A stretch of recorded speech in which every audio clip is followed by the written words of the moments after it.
everybody! Apologies for the disembodied voice, but my camera is not cooperating on this video today. But I'm going to show you a quick lesson in how to do a wrapped loop. This is our wrapped loop that we use. And then I also want to talk about how to wrap your wire around something if you're making a creature, for example, like this turtle here. So I am going to make a quick link using those skills just to show you what it takes to do it and how to do it. So you need to have some wire. I'm going to use 22 gauge wire just because it's easy to manipulate and wrap.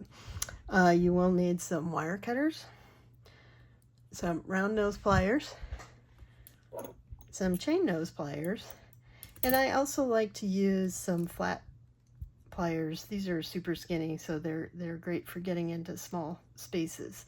So the first thing you want to do is you can pre-cut your wire if you want. I'm not going to at this time, but I am going to, string some beads on here.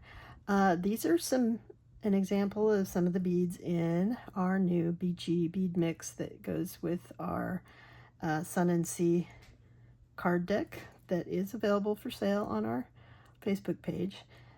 So if you like what you see, you can buy it. You can buy just the bead mix if you want, or you could buy the cards and the bead mix and play along with us. So since I'm going to make a little link, I think that's probably long enough for a link.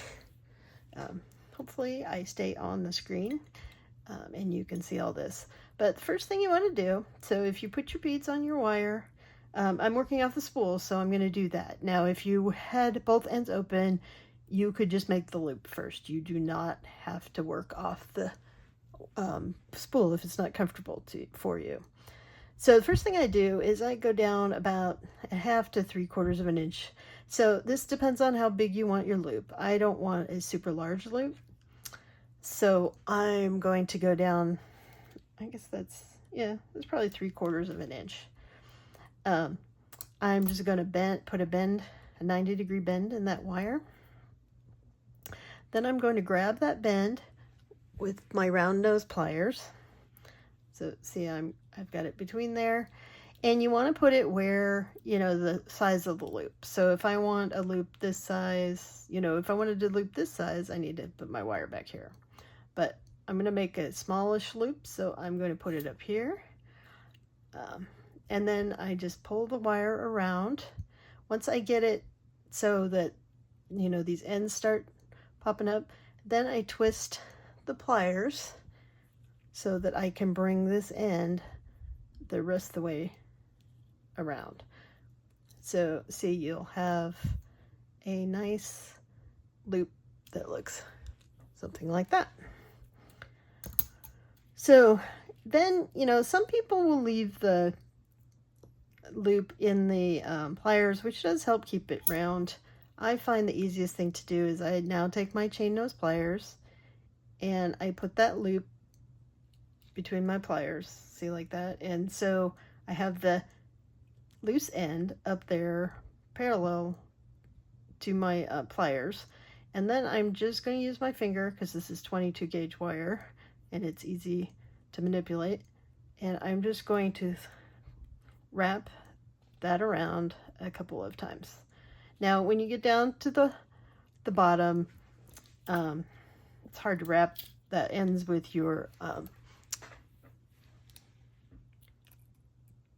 fingers. So at this point I use my pliers and just, gently kind of pull that end around.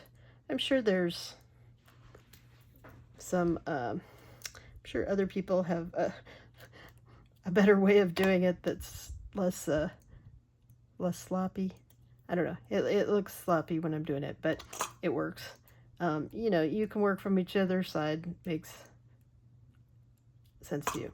Now I'm using colored wire, so you have to be a little careful because if you bend too tight or grip too tight, the color can chip off of your wire.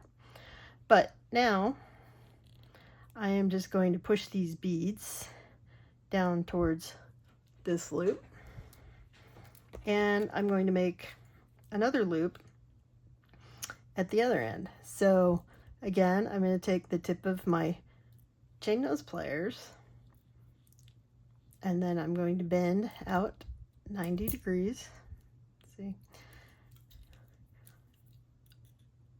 Then I'm going to put a loop in there. You want it to be about the same size as your loop on the other end. So see, I have a loop there and the loop here. We can straighten them out after we're done. The nice thing is you can twist the wire so that they're facing the direction you want them to face. So again, I'm going to grip this with my chain nose pliers, and then I am going to wrap the wire. Now, since I'm working off the spool, the nice thing is I have, you know, it's easy to pull that wire. Now, I could cut that here and tuck it in, but I wanted to show you when we do the turtles, we do a loop and then we wrap between the beads and around the beads, again, to give it extra strength, and it adds a little bit of design element too to your loop. So I'm going to just hold on to this loop, and then I'm going to take the wire down around the bead, and then around the wire, and then around the bead, and around the wire. And you know, you kind of want to keep it facing the same direction. Now, if you wanted to, you could go all the way around and then through. I'm not going all the way around. Well, I'm going close to all the way around. But so here's what I end up with. So I have this nice wire wrapping along that edge. If I wanted to make it more decorative or stronger, I could then, you know, just wrap once around here, and then I could go down the other side if I wanted, if I want it to look like my beads are sort of captured. So hopefully this is staying on the screen because I cannot see my screen, but see that? And then you would end up around this again, and then I would just go a couple times around at the end, and then you just clip off your wire. Now see, the nice thing about working off the spool is I had the ability to go back and do the second wrap because I had enough wire. Now, if you know how much wire that takes you, you know, you can cut a really long piece of wire and do it off the spool, you know, without the spool. There is no right or wrong there. But then I just want to tuck that end in. Now, I'm using this as a link, so I might want, you know, my loops to line up. So there we have a wrapped beads and 2 wrapped loops, one on either end. So again, if you have any questions, just contact me at Desert Cat Creations, and I'm happy to answer any questions you have and work with you. But this is a skill that's very useful when it comes to making our little turtle kits that we have out there. Hope you all enjoyed this, and I will see you soon on Desert Cat Creations. Thanks.